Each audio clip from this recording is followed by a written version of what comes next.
I'm Andrea King with Sarasota County Parks, Recreation, and Natural Resources. I've spent many summers in parks, first as a counselor and a camper, and now 20 years of experience as a Parks and Recreation professional. And if there's one thing I've learned, it's this. If kids feel like they're in school, it can make summer learning difficult. So what can we do to make learning driven by curiosity, play, and connection instead? We can create spaces that facilitate learning without them even realizing it. If campers can feel like they're on an adventure, if the park can become a stage, a lab, a storybook, then something incredible happens. They lean in and can keep learning, even during summer.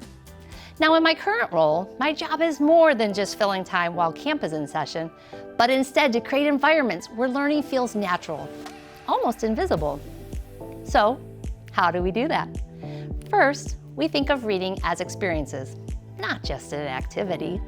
Here at Sarasota County Parks, Recreation, and Natural Resources, we dedicate an entire room, or at least a pretty large space, for every camp to have a reading corner.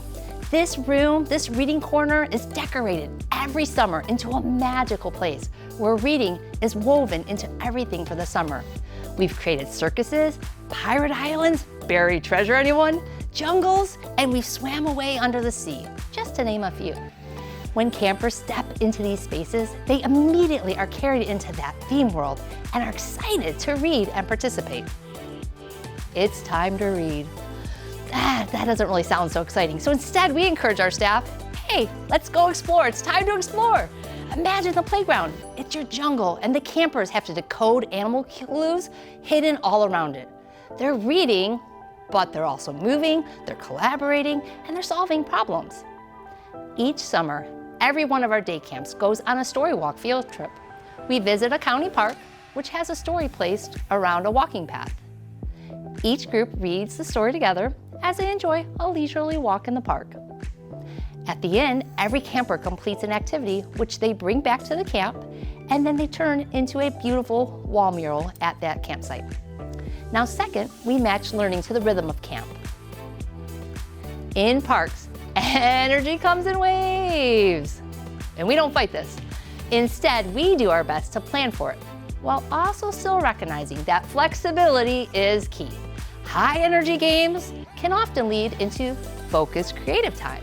A relay race might introduce new vocabulary, followed by a quick team storytelling challenge under a nice shady tree. We keep things moving and varied. Choice is powerful.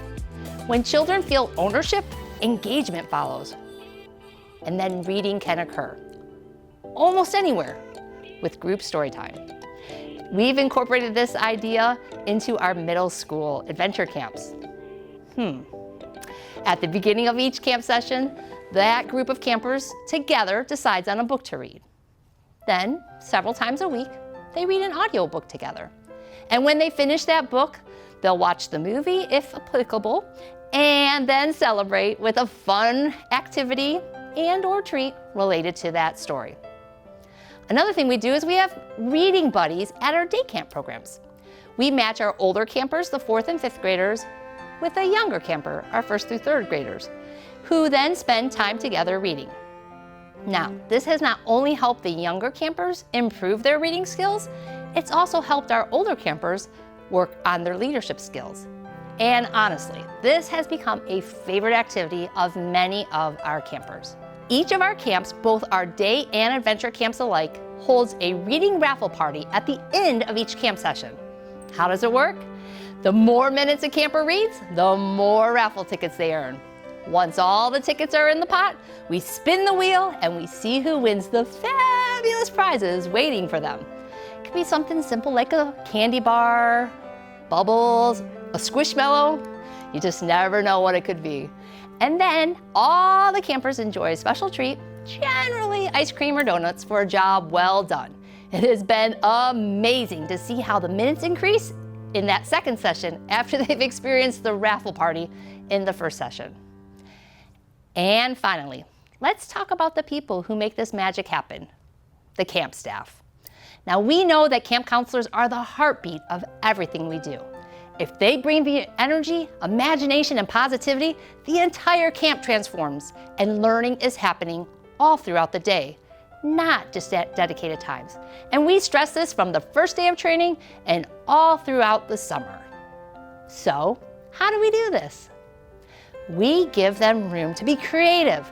We encourage theme days using silly voices during story time or turning a simple book into a full production brought to life.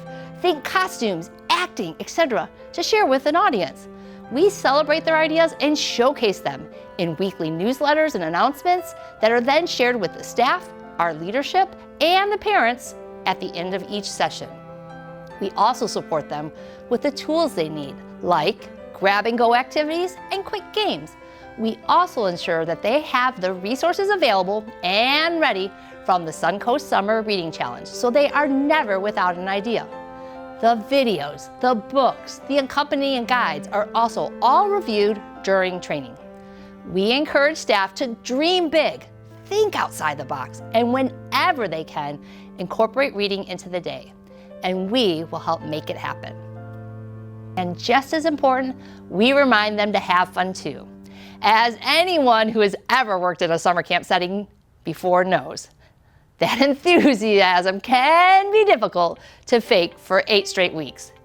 At the end of the day, our goal in parks and summer camps isn't just to keep kids busy, it's to keep them curious, to show them that learning doesn't just happen in the classroom, but that it is everywhere. That it lives in stories, in games, in experiences, in laughter under the sun. And if we do it right, we haven't just prevented summer learning loss, but something even better. We've helped children see learning as something joyful, something social, something that belongs to them.